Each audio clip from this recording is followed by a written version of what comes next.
छातघर प्रत्येक परिवार आवश्यकता एवं अधिकार अटे। ग्रामांचल समस्त योग्य परिवार को पक्का घर जोगे देवा को आम सरकार प्रतिश्रुतिबद्ध। प्रधानमंत्री आवास योजना पीएमएवाई ग्रामीण अधीन 5 लाख घर निर्माण पर 4500 कोटी टंका आवंटन करने को प्रस्ताव यह व्यतीत विशेष भाव दुर्बल जनजाति गोष्ठी पीवीटीजी उन्नति पाई पीएम जन्मन अधीन 200 कोटी टंका आवंटन करने को प्रस्ताव रही।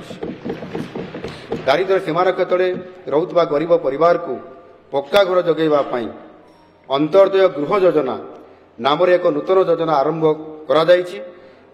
मोट 7550 कोटी टंकार व्यय अनुमोदन कर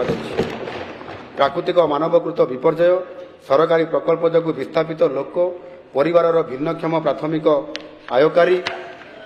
एवं जंगल अधिकार आईन अधीन योग्य पूर्व प्रचलित गृह निर्माण योजना वंचित परिवार को यह योजना सामिल कर आसंता 3 वर्ष में अति कम 2,25,000 नूतन कंक्रीट घर मंजूर कर 2025-26 वर्ष में 75,000 गृह निर्माण एवं हिताधिकारी को प्रोत्साहन प्रदान करने 2,603 कोटी टंकार व्यय प्रस्ताव कर प्रत्येक ग्रामीण परिवार को अति कम 100 दिन मजूरी रोजगार गारंटी दे जीविका सुरक्षा प्रदान करने महात्मा गांधी जातीय ग्रामीण निश्चित कर्म नियुक्ति अधिनियम लक्ष्य।